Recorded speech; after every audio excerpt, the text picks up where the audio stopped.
Language taggers, this is the evening edition of Fluent Language's latest video in which I become very meta and respond to my own questions which were asked in a video brought to you by IMAX2 and not even myself. That's crazy. Anyway, yeah, I figured it's about time that I record the answers to my own questions in language tags, so here we go. The first question was, do you know any foreign languages? Yes, I do. I speak English, which to me is a foreign language because I'm actually a native German. Guten Tag. So English and French.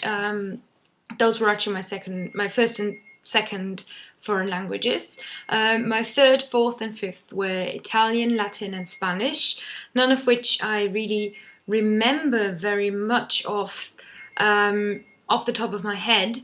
So I can make sense of it when I see it written down, but I couldn't really speak any in any kind of level of fluency right back at you. So I need to get revising on those really. Then the only other language that I have made significant contact with that I know is Russian, which came up because I had to go to Kazakhstan for work, and in Kazakhstan a lot of things are written in Russian and in Kazakh, and you have to sort of engage with at least the script in order to make sense of things like street names if you're ever looking for an office there. So I started kind of getting involved in Russian, but it's actually quite cool, and it's my only not Western European language, which leads me on to question number 2. That's why I'd quite like to be fluent in Russian, also because Russia is a country that's becoming more important in the world, so it's probably a language that could take you quite far. And the script is kind of awesome. Russian can sound really, really cool, and it's a good one to learn, probably to make sense of lots of others, things like Ukrainian, and it will probably help me with my Polish as well a little bit. So Russian would be quite good. Question number 3, which country intrigues you? To me, it's probably Iceland. I've never been to Iceland. I sort of keep eyeing it up as a holiday option and going, nope, too cold, but I'd love to go. So one day I'm going to have to get a big jacket and just go.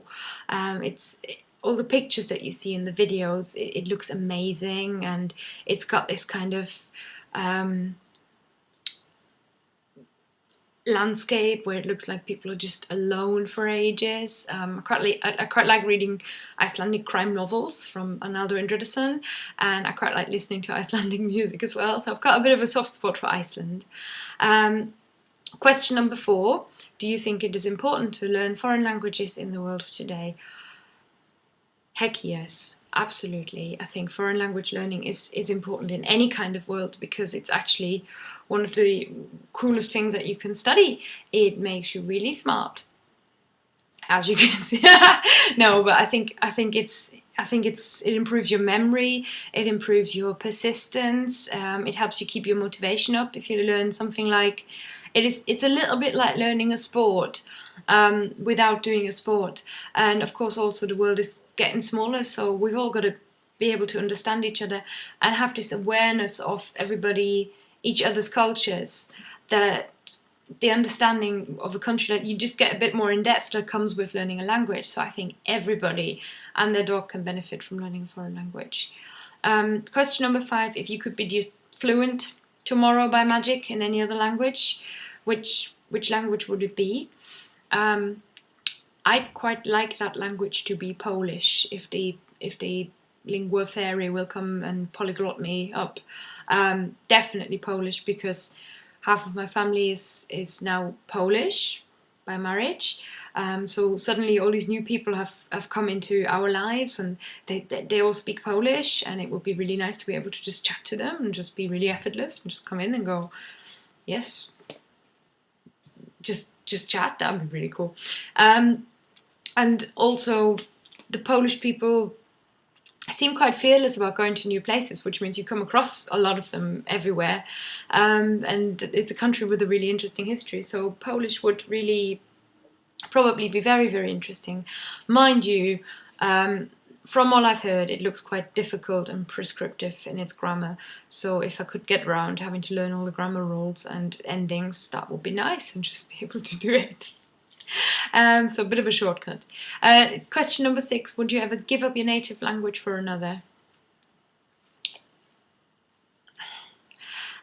I speak a foreign language all the time. I actually speak more English than I speak German, even though German is my native language.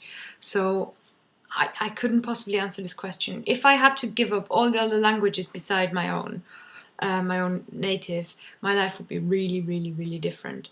And I wouldn't like it to be that way.